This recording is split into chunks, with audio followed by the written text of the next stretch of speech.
Moderate ইসলাম এবং moderate Muslim এটা উম্মার জন্য বড় একটা ফিতনা। মানুষ মুরতাদ হয়ে যাচ্ছে কিন্তু সে নিজেও জানে না।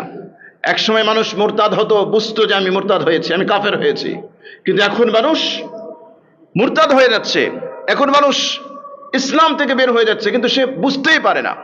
ধরুন আপনাকে যখন আমরা বলবো শরীয়ত আইনের কথা বলবো, কোরআনের আইনের কথা বলবো, আপনি যদি তখন বলেন যে এই মধ্যযুগের আইন আধুনিক যুগে চলবে না, নাউজুবিল্লাহ বলবেন না? তাহলে আপনি কি বোঝাতে চান যে শরীয়তের এই বিধিবিধান, শরীয়ত আইন, কোরআনের আইন এই যুগের জন্য অচল? প্রকারান্তরে তো আপনি তাই বোঝাতে চান। তো কোনো ব্যক্তি যদি কোরআনের আইনকে অচল মনে করে তাহলে সে কি কোরআনের উপর ঈমান আনলো?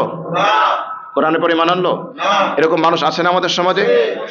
আপনি যখন শরীয়ত আইনের কথা বলবেন, কোরআনের আইনের কথা বলবেন, কোরআনের বিচার ব্যবস্থার কথা আপনি বলবেন, তখন আপনাকে জঙ্গিবাদী ট্যাগ দিবে, তখন আপনাকে মৌলবাদী বলবে, তখন আপনাকে গোড়া বলবে, তখন আপনাকে ধর্মান্ধ বলবে। বলে কি বলে না ভাই? তো একজন মুসলমান, আপনি একটু চিন্তা করেন, আপনি বলছেন ভাই কোরআনের কথা, কোরআনের আইনের কথা আপনি বলছেন, তো মুসলমান তো কোরআনের আইনের কথা বলবে না তো কি বেদের আইনের কথা বলবে? মুসলমান কি কোরআনের আইনের কথা বলবে নাকি বাইবেলের কথা বলবে? তো মুসলমান কোরআনের আইনের কথাই বলবে।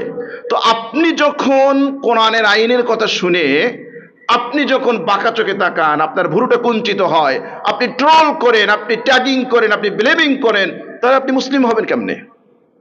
অথচ এই মানুষগুলো মনে করছে যে আমি একদম ফার্স্ট ক্লাস মুসলিম, আমি একদম ফার্স্ট ক্লাস মুসলিম। বড় বড় নেতারা, বড় বড় মানুষ একেবারে অবলীলায় বলে ফেলছে, তারা ভাবতেও পারে না যে তাদের ঈমান চলে যাচ্ছে।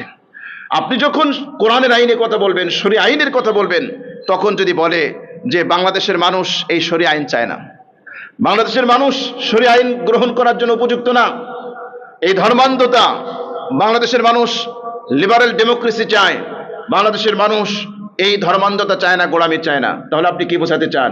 কোরআনের আইন ধর্মান্ধতা, কোরআনের আইন গোলামি, আপনি এটা বলেন, আবার আপনি দাবি করবেন মুসলিম। রাসূল সাল্লাল্লাহু আলাইহি ওয়াসাল্লাম যে বলেছেন ইউসবিহুর রাজুলু মুমিনা ওয়া ইউমসি কাফিরা, সকালবেলা মুমিন তো সন্ধ্যাবেলা কাফের।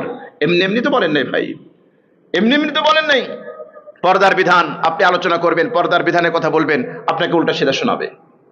আপনি রজমের কথা বলবেন, ব্যভিচারের শাস্তির কথা বলবেন, যখন বলা হবে যে ধর্ষকদেরকে প্রকাশ্যে শাস্তির আওতায় আনা হোক, তখন আপনি বলবেন যে আপনি এখন আধুনিক যুগে আছেন, আপনি মধ্যযুগের ওইটা আপনি এখন চান না। তার মানে কি?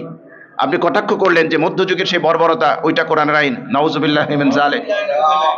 আবার দাবি করেন মুসলিম। এজন্য প্রিয় ভাই, খুব সাবধান।